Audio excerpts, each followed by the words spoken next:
Hi, my name's Louise and I'm a registered dietitian. And now I understand we lead really busy lives and spend a lot of our time on our screens. So in this video, I'm going to give you an overview of what healthy eating is in a bite-sized amount.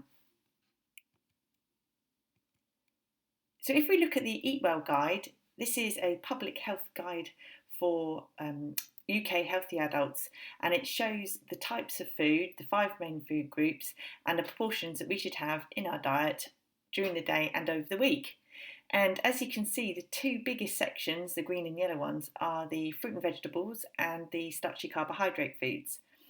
So just looking at the fruit and vegetable group, what this shows is nearly a third of our diet should come from fruit and vegetables. And you might have heard the campaign, have 5 a day. Well, this is based on the fact that most of us in the UK only have 2 or 3 portions, so aiming for 5 is quite realistic. Although modern nutrition scientists and contemporary thinking is that we should be having at least 7 to 10 portions of these a day. The key thing to remember though is to make sure you have a variety of colours, because these represent all the different polyphenols and plant properties that are going to be good for our health. So we talk about eating the rainbow and having really good variety. And just to be careful with any of the fruit juices, because these can actually be quite high in sugar.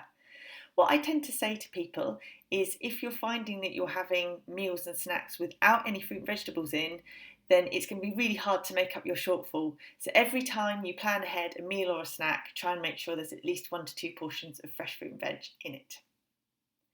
Looking at the yellow section, these are our starchy carbohydrates, so rice, pasta, potato, couscous. For adults, it's really good to have the whole meal or whole grain varieties. And eating these foods gives us a constant supply of energy to the body, including the brain. And the brain is actually a very, very carbohydrate or sugar hungry organ. So even if you're not playing any sport, to keep yourself thinking clearly, it's really good to have these starchy foods along with your fruit and vegetables. And of course the proteins, which are in the pink food group, pink section at the bottom.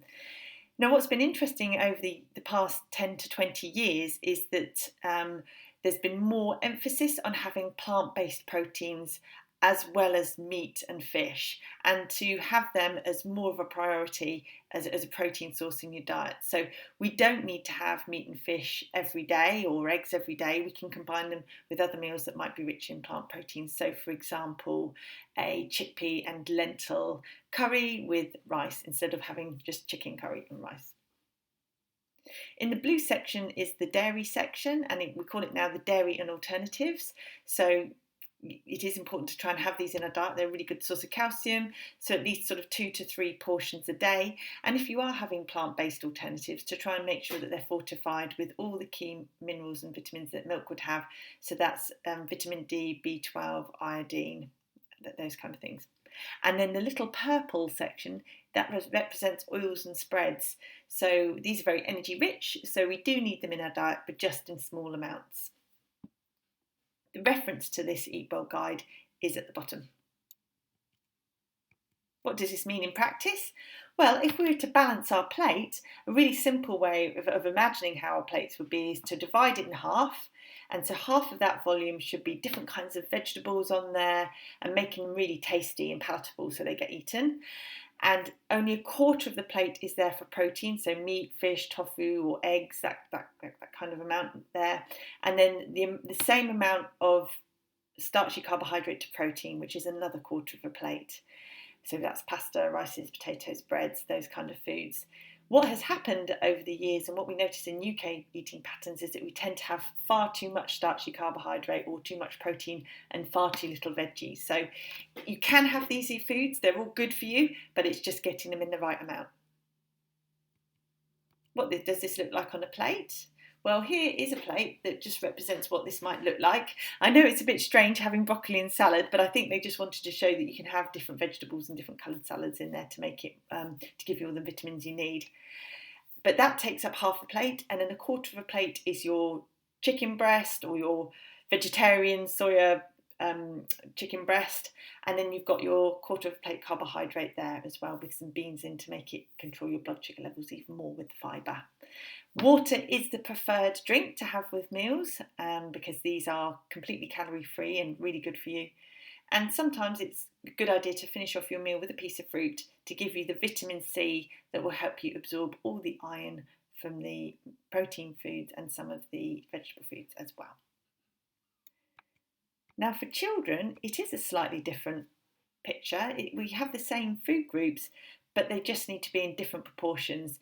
And generally it means that for children, certainly under 5, they need a bit more dairy, protein to the adult, and similar amounts of starch, but it's just the protein and the dairy foods need to be have a bigger weighting. And there's a reference there if you want to look that up for more information. So what does this look like in practice for eating? Well, I love these toast toppers because these represent the key food groups in fairly even amounts that will give you lots of energy, that work together to enhance the absorption of all the vitamins and minerals.